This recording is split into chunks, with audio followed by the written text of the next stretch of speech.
The bottom line is we don't know where people are coming from. We don't know what has influenced, who and what has influenced an individual. We don't know their background. We don't know their pain. That's the thing. We don't know people's pain. So, for those of us on a spiritual path, it is up to us to look past the the opinions and the stance and the views, and see that divine light, that divine identity. Again, we are all expressions of that one infinite divine life. And so it's up to us to look past the wall and see that light that is there.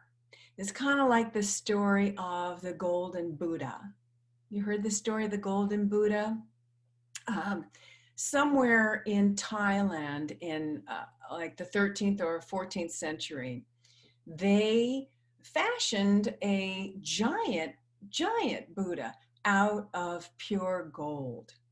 And of course, this is the highly valued, revered, beautiful thing.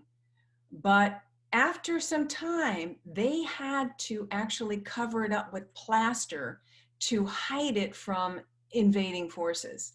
They wanted to hide the value of that.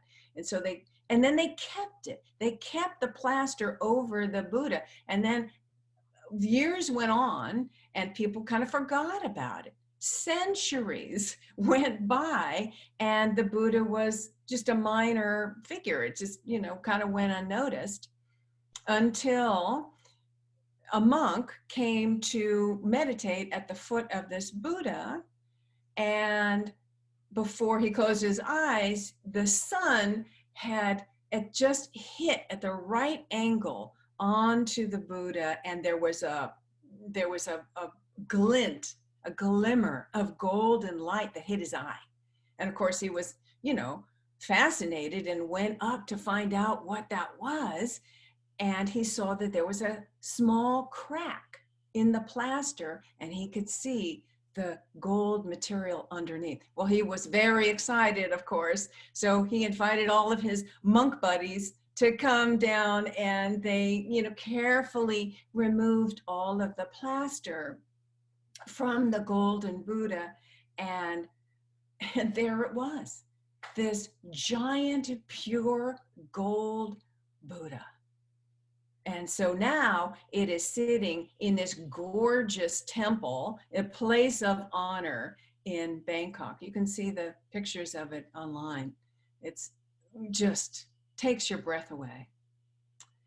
So the thing is, we are all golden Buddhas, covered up with a little bit of plaster, a little bit of mud. We're all that way. So we want to, look past that, sort of mentally take that mud away and see that golden being within everyone, within all of us.